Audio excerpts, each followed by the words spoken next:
Armada Kickoff is brought to you by Dream Finders Homes, Community First Credit Union, Winn-Dixie, Baptist Health, and Bowden Eye and Associates. Hello and welcome into Armada Kickoff. After an open week, the Armada now halfway through the fall season, and as they prepare for this weekend's match at Carolina, they're riding a streak of 4 straight unbeaten. We'll hear from the players on what they expect for the rest of the season. There's also another match next week in town. The U.S. men's national team faces Trinidad and Tobago in World Cup qualifying on Tuesday. We'll hear from Jurgen Klinsmann and some of the U.S. players on their experience in Jacksonville. But first, let's start with the Armada as a team as they prepare for the final stretch of the season. Over the course of the next 8 weeks, the Armada will play 11 matches. After the last 3 matches under interim head coach Mark Lowry all produced positive results, the Armada now look forward to the final 2 months of the season, and it all starts with 3 straight on the road. Jamal able to kick it away. It'll be a throw, and there's the final whistle. After 25 consecutive road losses, the Armada go to Canada in the rain and win away. Final score, Jacksonville 2, Ottawa 1. The win in Ottawa in Mark Lowry's coaching debut gave a huge boost to the team, but now it leaves them wanting more. More victories on the road and more goals overall. More than anything, I think you'll see more familiarity from the players. I think guys' roles are going to become even more defined. Guys will be more comfortable within those roles, and hopefully more than anything, we'll score some more goals because, even with the improvements, I think that's still an area where, we just need to score more goals. As important as confidence is to a soccer team, having the confidence to play away and win is huge. And it's on that foundation the boys in blue will be building the next 3 weeks as they travel to Carolina, Oklahoma City, and Puerto Rico in back-to-back-to-back Saturdays. Yeah, exactly. So you got to start with that first one. So we got the first one, and now we go for the second, and then the third, and then the fourth. And, we're excited about it. And, after a break, you're always excited to get back to playing. Now we know that we can definitely do it. I feel as though we've got the confidence to go ahead and score some goals away from home. And, with Mark leading us, I think we'll do really well. You saw the rain in Ottawa. Might be pretty rainy in Carolina as well on Saturday. More on that in just a bit. Here's where the Armada's statistical leaders are as of this point. You've got Jamal Johnson tied for 4th in the league in assists with 4. And Tyler Ruthven is 4th in the league in clearances. Keita leading with goals, and it's been a late burst by last year's leading goal scorer. To get to that point, he's starting to round into form and certainly is adapting well to the way that Mark Lowry is utilizing the veteran goal scorer. Now let's convene the Analyst Roundtable presented by Subway. Players that you can switch around, and we're going to be very strong. We saw a lot of different players, a lot of different lineups. And we welcome you into the Analyst Roundtable presented by Subway. Pleased to have Mauricio Ruiz and David Hayes in. All right, a week off for the Armada. Mark Lowry got to institute his system. David, what do you expect to see on Saturday? I think we're going to see a team that's energized, full life, rested. I think Tony projected a sense of urgency and a negative vibe because his job was on the line. And I think that's going to go away because I think Mark's got a better foot on that. So I think you're going to see a team that's energized and full of life, and they're going to go at the team. I think you'll see a personality continuing to build a little bit. You talked about legs and being rested. The sample size that we saw with Mark Lowry's system is a sample size of 3 games in 10 days, maybe even a little shorter than that. Now you see a sample size of a team with some rest. Now they have 3 road games, so it'll be interesting to see what they look like at the end of it. But I think going into this weekend, you see a team that has a little bit more assertiveness to them. How are you going to define success for the Armada here over the last 11 games of the season? Listen, it's half of the season. You have some time to work at it now. It's not like you're kind of going into the final stretch of the last 2 to 3 weeks. So you've had some time. So I think it's fair enough to say that with the 11 games left plus the 3 games that they just played, a positive record and really an opportunity with the 11 games, so many points on the table to climb up to at least mid-table. I think this team in the second season, championship might be a little bit too big, but mid to high table, I think that's realistic. Yeah, I think above 500 for me, and a team that, I like to see. I think we're losing we lost a little bit of, fans going to the games and feeling the excitement, and because the players they look defeated. And I think that's going to change, but above 500 is for me a success. David Hayes, Mauricio Ruiz, thanks so much. More for you guys coming up in just a bit. Let's hear now from Mark Lowry. With a monkey off the back of the club with a road win in Ottawa, Lowry can now look ahead to trying to build this road winning streak. Here's Coach's Corner, presented by Asana Wellness Center, the official training facility of the Jacksonville Armada. No, we're looking forward to it. We're looking forward. I think what we saw in our last road performance and what we saw in the last two home games is organisationally, we look like a team now that can go and do well on the road, I think, from a defensive standpoint. And that's what it is on the road. When you go to places like Carolina and around Puerto Rico, it's making sure that you're in the game for as long as possible.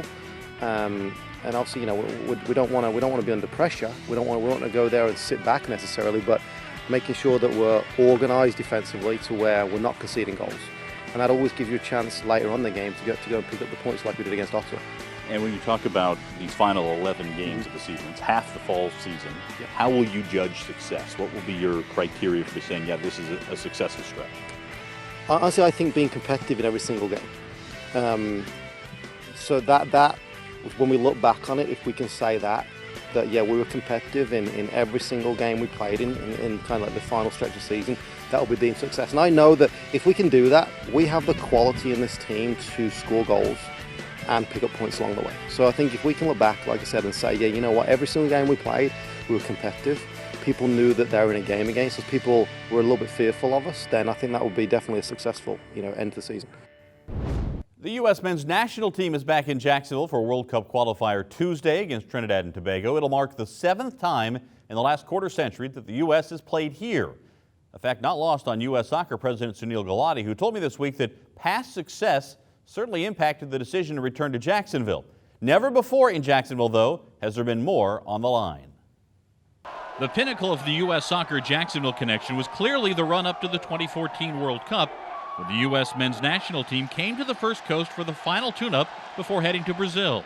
Over 52,000 were on hand that day for the U.S. 2-1 victory over Nigeria. In fact, the U.S. has never lost in Jacksonville. Oh, Jacksonville has always treated us tremendously well. It's a great soccer crowd. They understand the game. They give us a great push. So the experience we had in the past, they're top. So we can't wait to have this game against Trinidad and Tobago here. But first, we got to get the job done now in St. Vincent. For some of the current players on the roster, Jacksonville has been a home for some major memories, like striker Josie Altidore, who scored a brace in the match with Nigeria and who was raised not far from here in South Florida. Yeah, great times. Great times for me every time I come back to the Sunshine State.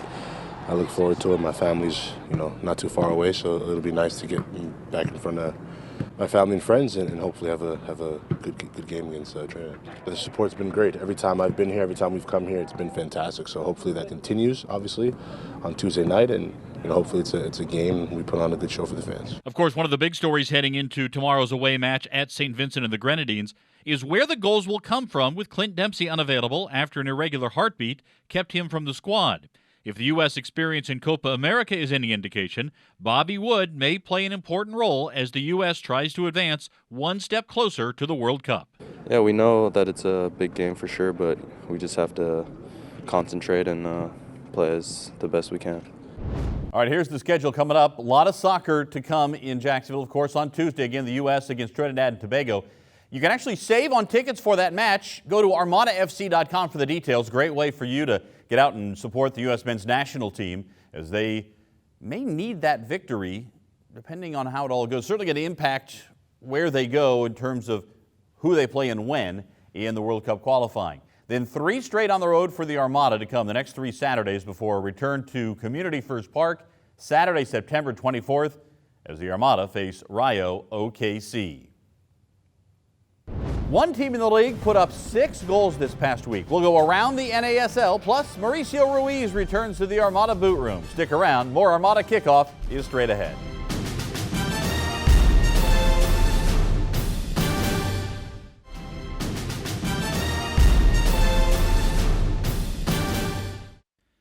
To enter for your chance to participate in the Winn-Dixie Bubble Battle, visit your nearest Winn-Dixie in your Armada gear, take a selfie, and post it to any of the Armada social media using the hashtag WinnDixieBB. 2 winners will be selected every Wednesday during a home match week. Assemble a team of 3, and you're ready for battle. If you win by 2 goals, it's a pretty emphatic result in soccer. Win by 3, impressive. But this week, one team in the NASL won by 5. Let's go around the NASL, presented by Nike. We start in New York, where the Cosmos had an absolutely monstrous performance. 6 goals and a 6-1 victory over Carolina. 2 each by Juan Arango and Jairo Arrieta. And it moves the Cosmos into first place in the NASL fall season. Edmonton and Puerto Rico going at it at Clark Field, where the Eddies saw their 9-game home winning streak come to a close, a 0-0 draw. Tampa Bay and Rayo OKC. Rowdies ending a 3-game losing streak and sending Rayo to its 3rd straight loss. Joe Cole scoring twice in the Rowdies' win at Al Lang Stadium. Miami FC and Minnesota United. Big crowd at Ocean Bank Field on a Saturday night, over 9,700. Kwadwo Poku opened the scoring for Miami FC in the 51st minute, and then Lance Lang 7 minutes later equalizes for Minnesota. Miami and Minnesota United, a 1-1 draw. Same situation for Ottawa and Indy 11 playing north of the border. Ryan Williams free kick, headed in by Tommy Stewart in the 59th minute. 5 minutes later, Brad Ring equalizes for Indy. The Fury and 11, a 1-1 draw. All right, here are the standings as they sit now in the fall season. New York Cosmos are atop the NASL's fall standings, with Edmonton and Indy 11 trailing within 2 victories. The Armada on 10 points right now, and as we mentioned, now halfway through the fall season, so it would be a long shot for the Armada to close 16 points on the Cosmos. Maybe more realistic if the Armada are going to challenge in the combined standings. They need to get to 4th, where Minnesota United are right now with 33 points, so 16 points separate there as well. But there are a lot of things that can change over the course of the next 11 matches. If the Armada got red hot, they could contend. And as you heard Mark Lowry say, his goal is to be competitive in each and every match. Now let's head to the Armada Boot Room, presented by MTech.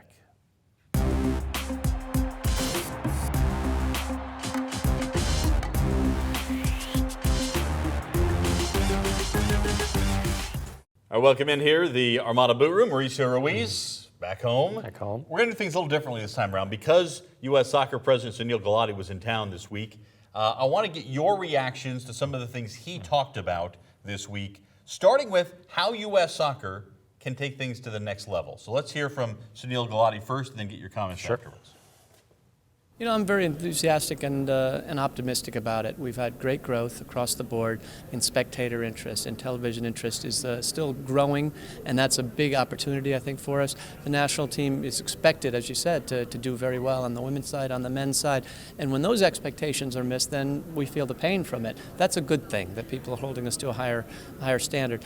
I'm very optimistic that we will have additional growth in spectator interest and participation, not quite as much because it's really tied to population levels. So I think all the signs, demographic signs in the U.S. and the Hispanic community especially growing. I think we're in for a good quarter century, following the good quarter century we've had. All right, so there's Sunil Gulati's comments about taking it to the next level. He talks a lot about expectations there. He did, and the expectations comes with the fan base increasing and caring about soccer. One thing he mentioned as well is the Hispanic population and its growth, that soccer has arrived in the U.S. There's always been that karma, yeah, you know, I'm Latin, I'm Hispanic, but soccer in the U.S. is really non-existent. That population has grown, has become more educated. But the expectation that the fans in the U.S. actually care about soccer now, and when you don't get the results, they let the national team know, and I think that's a good transition into the players outperforming themselves. And sometimes it's about getting those Latin fans to care about a second national team, right, if they're from Mexico or Guatemala. Well, he or mentioned that yesterday in the luncheon that he doesn't want to play Mexico, in California anymore or in Texas. So playing in January in Columbus is a better situation. All right, the other topic that comes up all the time is promotion and relegation. Let's hear what Sunil Gulati had to say about promotion and relegation, and if he can see a situation where it would come to the United States. It's a system that is practiced throughout the world, but it's also not a system that's ever been used in the United States in our big sports. So we've got two very different models for the sport. Both been successful, and we'll see what happens in the future. I don't think it's around the corner, but do I want to say it would never happen in the U.S.? No, I don't want to say that either. If it made sense for our leagues and for our clubs and for the development of the game in the United States, then everything would be possible, but it's not something that I see in the near term. Okay, so he doesn't completely take it off the table. I have a feeling, though, he knows if it's going to happen, it's not necessarily going to happen the way a lot of NASL fans may want it to happen. Well, and I think one thing that we learned yesterday is that he's an economics teacher at Columbia. And so he's looking at it from an economical standpoint. Right now, it's not sustainable that our second or third tier divisions can go up or come down. A lot of the investors that are invested into the MLS, they're invested into a first premier team. They're first investing into a major league. If they're told that there's a chance for them to go down, maybe those investors aren't as likely to do so. You look at in England and other countries, those second division teams, they have 100 years of experience, 100 years of tradition. So those teams are sustainable. I'm not sure if the NSL and the USL teams are sustainable if they go back and forth, even MLS teams. Interesting too. Remember, you've got a lot of those USL teams that are affiliates of the MLS team, so that would have to be. Well, the model in the U.S. is different because of the large scheme of our demographic, geographically, kind of what we're speaking of. It's a little bit different than the rest of the world. All right, thanks, Mauricio. More from you coming up here in just a bit as we get back to the Analyst Roundtable. We're going to talk about U.S. Soccer's World Cup scenarios. Stick around. More Armada Kickoff right after this.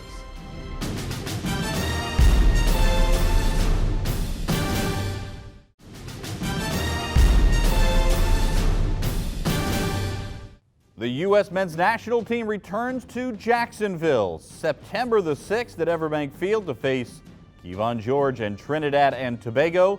It's World Cup qualifying and the best ticket deal around. Just go to armadafc.com and you can save to watch the U.S. return to Everbank Field. Now back to the Analyst Roundtable presented by Subway. Players that you can switch around, and we're going to be very strong. We saw a lot of different players, a lot of different lineups.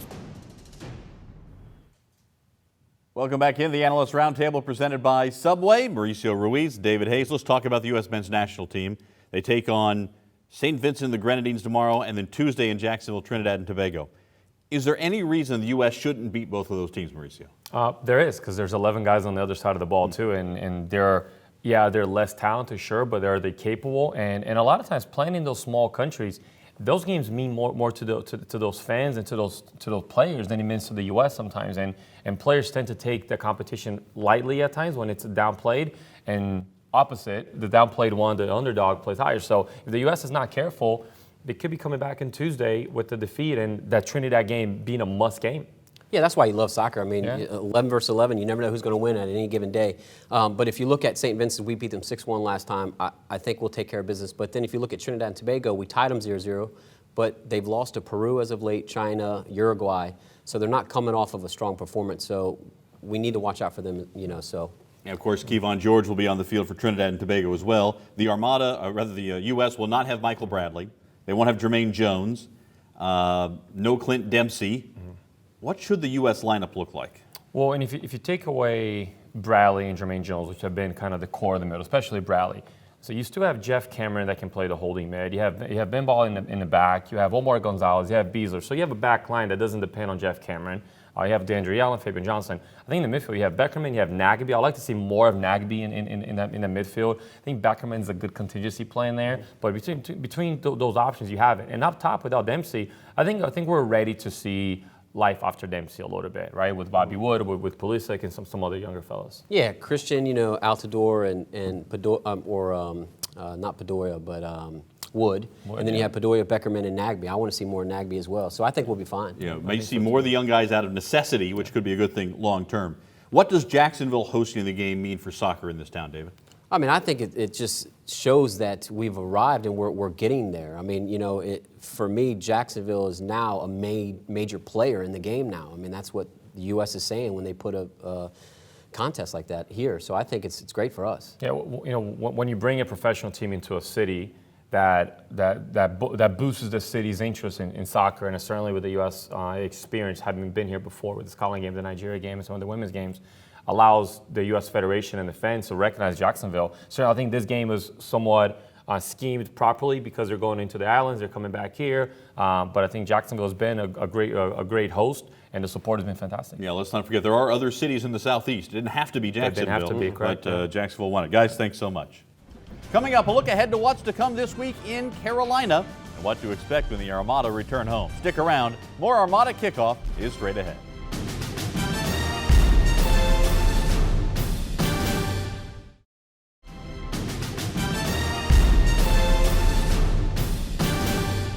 Next up for the Armada, they'll face the Carolina Railhawks for the third time this year. Jacksonville went to Cary, North Carolina. Had a couple of big plays, including this save by Miguel Gallardo in a 0-0 draw in the spring season. Then in the fall, the return trip to Jacksonville as the Armada and Railhawks drew 2-2. That was on August the 6th. That would be the last game for Tony Meola as the head coach. Of course, it will be a rematch once again with former Armada player Matt Fondy, who scored a goal in his last time out against his former team. All right, here is the next home match for the Armada. September 24th, after 3 straight away, the Armada will be back at Community First Park for Hispanic Heritage Night. 7 o'clock kickoff. Tickets available for that one by calling 844-2-ARMADA or by going online to armadafc.com. Remember, you get the very latest on the Armada online at armadafc.com and on radio. Monday nights at 6 on Sports Radio 930, we have the Armada Coaches Show. Mark Lowry joins me. And then on Wednesdays at 6, Mauricio Ruiz and a cast of thousands step in for Armada Soccer Show on Sports Radio 930. Our coverage of the Armada and Carolina Railhawks begins Saturday at 7 o'clock, kickoff at 7:30 right here on CW17. Thanks so much for joining us. We'll see you next time here on Armada Kickoff.